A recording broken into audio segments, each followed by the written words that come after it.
எல்லாருக்கும் வணக்கம். நான் அர்ச்சனா தாமரைக்கனி. இன்று கதை சொல்லப் போகிறேன் தலைப்பின் 11வது கதையை உங்களுடன் பகிர்ந்து கொள்ளப் போகிறேன். இந்த கதையின் தலைப்பு நலதமயந்தி. இந்த நலதமயந்தி கதையை கேட்கும்போதும் சொல்லும்போதும் யாருக்காவது சனி பிடித்திருந்தால் அந்த சனியோட பார்வை குறைந்து அவங்க நல்லது நடக்கும்னு சொல்லி ஒரு நம்பிக்கை இருக்குது. அப்படி சனி பகவானுக்கும் இந்த நலதமயந்தி தம்பதிகளுக்கும் என்னதான் சம்பந்தம்னு பார்க்க போகலாம் வாங்க. நலதமயந்தி இவங்க முன் ஜென்மத்தில் ஒரு வேடனாகவும் வேடனுடைய மனைவியாகவும் அவங்க இருந்தாங்க. அப்போ அவங்க ஒரு குடிலில் வாழ்ந்துட்டு வராங்க. அந்த குடிலில் 2 பேர் மட்டும்தான் தூங்க முடியும். அவ்வளோ ஒரு சின்னதான இடம் தான் அந்த குடில். அந்த குடிலில் தூங்கிட்டு இருக்கும்போது ஒரு நாள் ஒரு துறவி அவருக்கு பசின்னு சொல்லி உணவு கேட்குறாரு. அப்போது அந்த வேட தம்பதிகளாக இருந்தவங்க பேர் ஆகுணன் ஆகுகி. அவங்க 2 பேருமே என்ன பண்ணுறாங்கன்னா அந்த துறவிக்கு நல்ல பசியாற்றி அங்கேயே தூங்கவும் சொல்லிடுறாங்க. அப்படி தூங்கும்போது முதல்ல என்ன பண்ணுறாங்கன்னா துறவியை உள்ளே படுக்க வச்சுட்டு இவங்க 2 பேரும் வெளியில் படுக்கிறாங்க. கடுமையான குளிர் இருக்குது.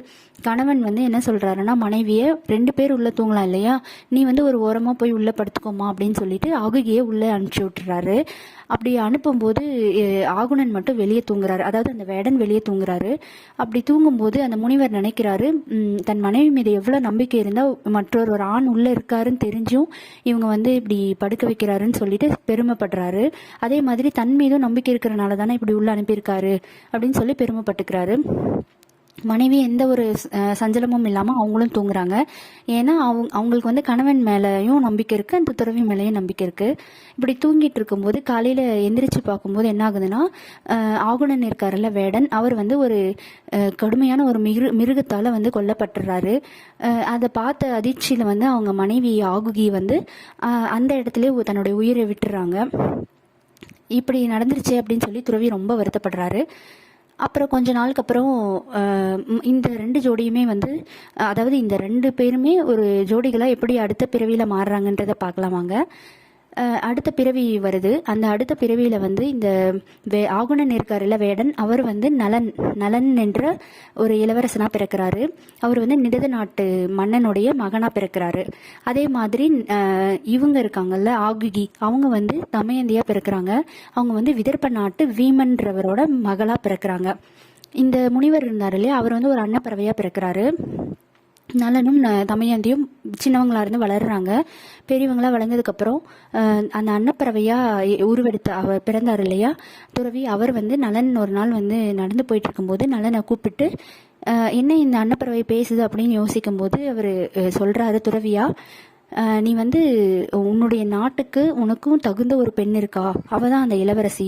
அந்த இளவரசியை நீ திருமணம் பண்ணிக்கோ, நீ நல்லா இருப்ப, உனக்கு ரொம்ப அதிர்ஷ்டம் கிடைக்கும் அப்படின்னு சொல்லி அன்னப்பறவை சொல்லுது. நானே தமயந்திக்கும் போய் தூது போகிறேன், அவகிட்ட போய் உன்னுடைய காதலை பற்றி நான் சொல்கிறேன் அப்படின்னு சொல்லி 2 பேருக்குமே இன்ட்ரடியூஸ் பண்ணி வைக்கிறாரு.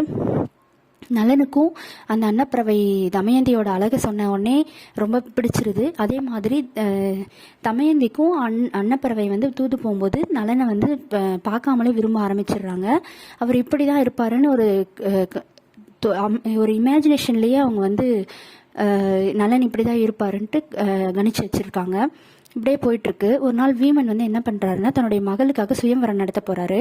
அப்படி நடத்தும்போது அந்த தமயந்தியோட அழகுக்காக நிறைய தேவர்களும் அந்த இதில் பங்கேற்றிருக்கிறாங்க அந்த சுயம்வரத்தில்.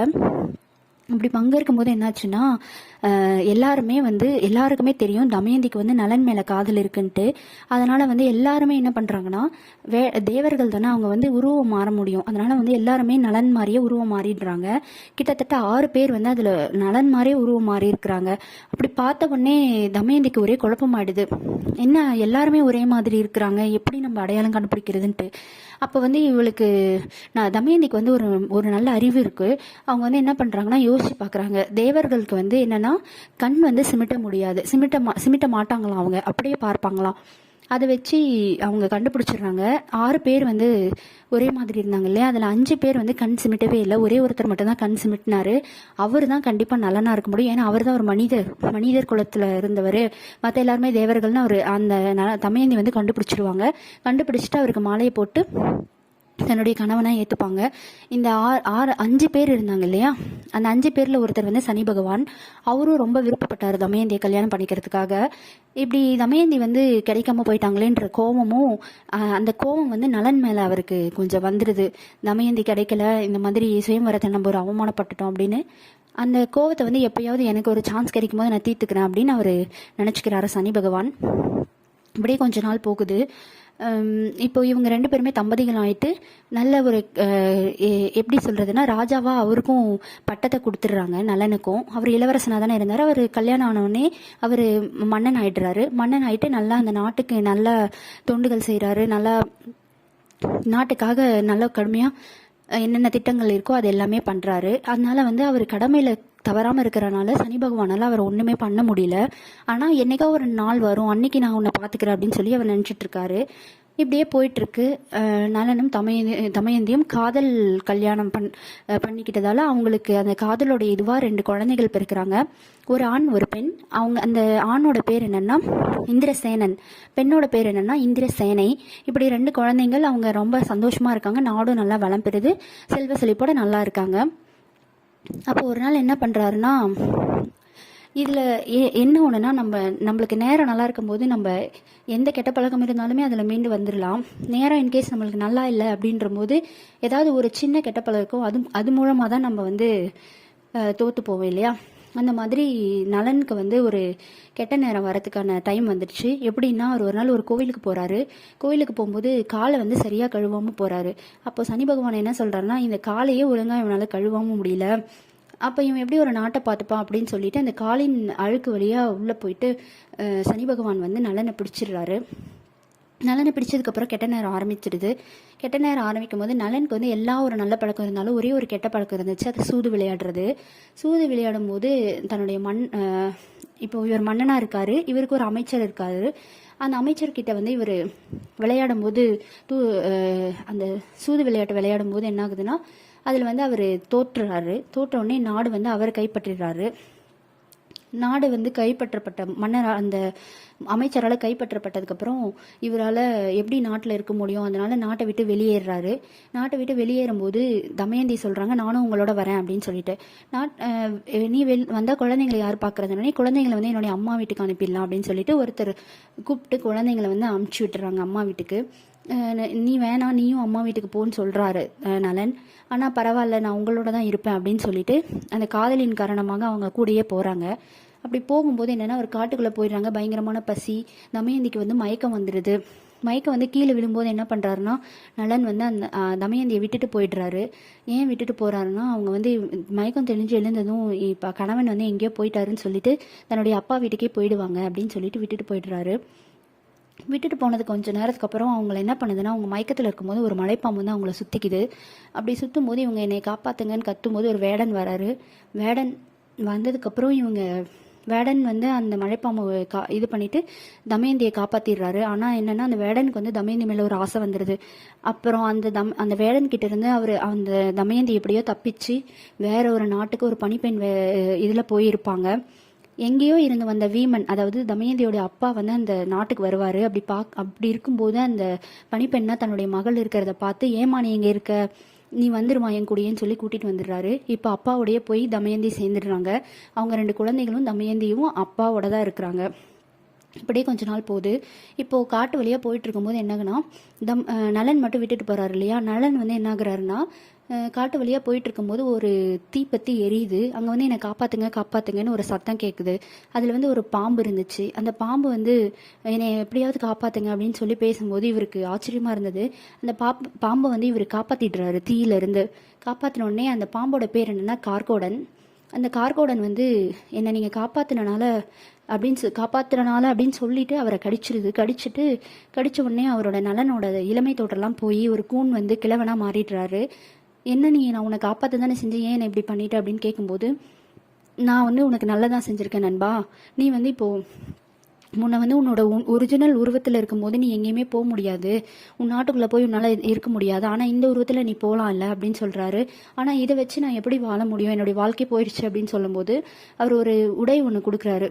இந்த உடையை வந்து நீ என்னைக்கு போட்டுக்கிறியோ அப்போ வந்து உன்னுடைய பழைய உருவம் உனக்கு கிடைச்சிரும், அது வரைக்கும் நீ இந்த உருவத்தில் இரு அப்படின்னு சொல்லி கொடுக்குறாரு. அந்த உடையை பத்திரமா எடுத்துக்கிட்டு இவர் வந்து போகிறாரு நலன். இப்போ வந்து நலன் வந்து வேற ஒரு அயோத்தின்ற ஒரு நாட்டுக்கு போகிறாரு. அந்த நாட்டோட மன்னன் கிட்ட இவர் வந்து தேர் வந்து எப்படி ஓட்டுறாங்களோ அந்த தேர் ஓட்டுற இதை கற்றுக்கிட்டு தேர் பாகனா போயிட்டு அவர்கிட்ட சேர்ந்துக்கிறாரு. சேர்ந்ததுக்கப்புறம் கொஞ்ச நாள் அப்படியே போயிட்டுருக்கு. இப்படியே நாள் வந்து கொஞ்ச நாள் இல்லைங்க, 12 வருஷம் முடிஞ்சிருது. அவங்களுடைய வாழ்க்கையில் 12 வருஷம் முடிஞ்சு ரொம்ப கஷ்டத்தில் இருக்காங்க. நலனும் தமையந்தி பிரிஞ்சிடுறாங்க. முன்ஜென்மத்தில் அவர் இறந்துடுறாரு, இப்போ பிரிஞ்சிடுறாங்க. இப்படியே போயிட்டுருக்கு. தமயந்திக்கு வந்து ரொம்ப நலன் மேலே வந்து ரொம்ப ஏக்கத்தோட அவர் எங்கே இருப்பார், எங்கேயாவது கண்டிப்பாக இருப்பார், ஏன் என்னை தேடி இன்னும் வரல, என்ன காரணமாக இருக்கும், அவர் எப்படியாவது வர வைக்கணும்னு யோசிக்கிறாங்க. அப்போ வந்து அவங்க அப்பா கிட்ட போயிட்டு இந்த மாதிரி எனக்கு ஒரு சுயம்வரம் நடத்துங்க அப்படின்னு சொல்கிறாரு. 2வது முறையாக சுயம்வரம் நடத்த போகிறாங்க. ஏன்னா வந்து அப்போ வந்து பெண்களுக்கு வந்து அவங்களுடைய வாழ்க்கையை தீர்மானிக்கிற அளவுக்கு முழு சுதந்திரம் கொடுத்துருந்தாங்க. 2வதாக அவங்க கல்யாணம் பண்ணிக்க நினச்சாலும் அவங்களுக்கு அந்த மாதிரி கல்யாணம் பண்ணிக்கிற ஆப்ஷன்லாம் கொடுத்துருந்தாங்க. அதனால வந்து 2வது முறையாக சுயம்வரம் நடக்குது. அப்போ வந்து அந்த அயோத்தி மன்னன் இருக்காருல்ல, அவர் வந்து நான் அந்த சுயம்வரத்தில் கலந்துக்க போகிறேன், இந்த மாதிரி தமயந்தின்னு ஒருத்தவங்க இருக்காங்க அப்படின்னு சொல்லும்போது தன்னுடைய மனைவிக்கு சுயம்வரம் நடக்குது 2வது முறையாக. அதை கேள்விப்படுறது யாருன்னா கணவன். அப்போ எவ்வளோ ஒரு கொடுமையாக இருக்கும். அவரும் இந்த இதில் எப்படியாவது கலந்துக்கிட்டு என்னுடைய மனைவியை 2வது முறையாக நானே தான் திருமணம் செஞ்சுக்கணும்னு சொல்லிட்டு அங்கே போகிறாரு. அங்கே போனதுக்கப்புறம் அந்த போகிற நாளில் வந்து என்ன ஆகுதுன்னா அவருக்கு வந்து அந்த 7.5 சனின்னு சொல்லுவாங்கல்ல, அது வந்து முடிஞ்சிருது.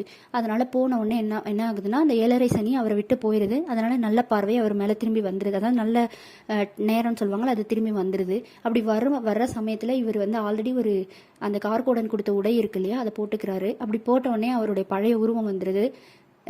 அந்த மண்ணை அவர் மிதிக்கும் போதே தமயந்திக்கு வந்து தன்னுடைய கணவன் வந்துட்டாருன்ற ஒரு எண்ணம் வந்துடுது. அப்போ அவங்க போகிறாங்க. போயிட்டு திரும்பவும் சுயம்வரத்தில் 2வது முறையாக தன்னுடைய கணவனையே திருமணம் செஞ்சுக்கிறாங்க. அப்போ வந்து அவர் கேட்குறாரு, என்னன்னா அவங்க அப்பா கேட்குறாரு வீமன், உங்களுக்கு இப்போ 2வது முறை என்னுடைய மகளை திருமணம் செஞ்சுருக்கிறீங்க, உங்களுக்கு என்ன வந்து வேணும் அப்படின்னு கேட்கும்போது, உங்களுடைய படைகளை மட்டும் கொஞ்சம் எனக்கு கொடுங்க, என்னுடைய நாட்டை வந்து கொடுமையாக ஆட்சி பண்ணிட்டு இருக்கான் என்னுடைய அமைச்சர், அவரை போய் நான் வந்து வீழ்த்திட்டு நான் திரும்பி என்னுடைய நாட்டை கைப்பற்ற போகிறேன்னு சொல்லிட்டு அந்த படைகளை வாங்கிட்டு போய் தன்னுடைய நாட்டை திரும்பி கைப்பற்றி திரும்பியும் நல்ல வாழ்க்கை வாழ்கிறாங்க. அப்போ ஒரு நாள் ஒரு கோயிலுக்கு போகிறாங்க. அப்போ சனி பகவான் வந்து அவங்க முன்னாடி தோன்றி, நான் உங்களுக்கு நிறைய இடைஞ்சல்கள் கொடுத்துட்டேன், நலன் மேலே இருந்த ஒரு கோபமும் அதுக்கு காரணம், உங்களுக்கு அந்த 7.5 சனி முடிஞ்சிருச்சு, நீங்கள் ஏதாவது பண்ணணும்னு விருப்பப்பட்டீங்கன்னா சொல்லுங்கள், உங்களுக்கு ஏதாவது வரம் வேணும்னா கேளுங்க அப்படின்னு கேட்குறாங்க. அப்போ கேட்கும்போது என்ன சொல்கிறாருன்னா, நலன் தன்னுடைய நாடு இழந்து அடையாளத்தை இழந்து மனைவி மக்கள் எல்லாரையும் இழந்து ஒரு காட்டில் வாழ்கிறது ரொம்ப ஒரு கொடுமையான விஷயம். அதுக்கு காரணம் வந்து இந்த சனிப்பார்வை என்னுடைய மேலே பட்டதால தான் எனக்கு இவ்வளோ நடந்துச்சு. அதே மாதிரி என்னுடைய மனைவி வந்து சொந்த வீட்டில் இல்லாமல் ஒரு அப்பாவின் வீட்டில் போய் வாழ்கிற ஒரு துர்பாக்கியசாலியாக இருந்தாங்க. 12 வருஷம் எங்களுடைய வாழ்க்கையில் நல்லது எதுவுமே நடக்காமல் போயிடுச்சு. இது எல்லாத்துக்கும் காரணம் இந்த சனி பார்வை தான்.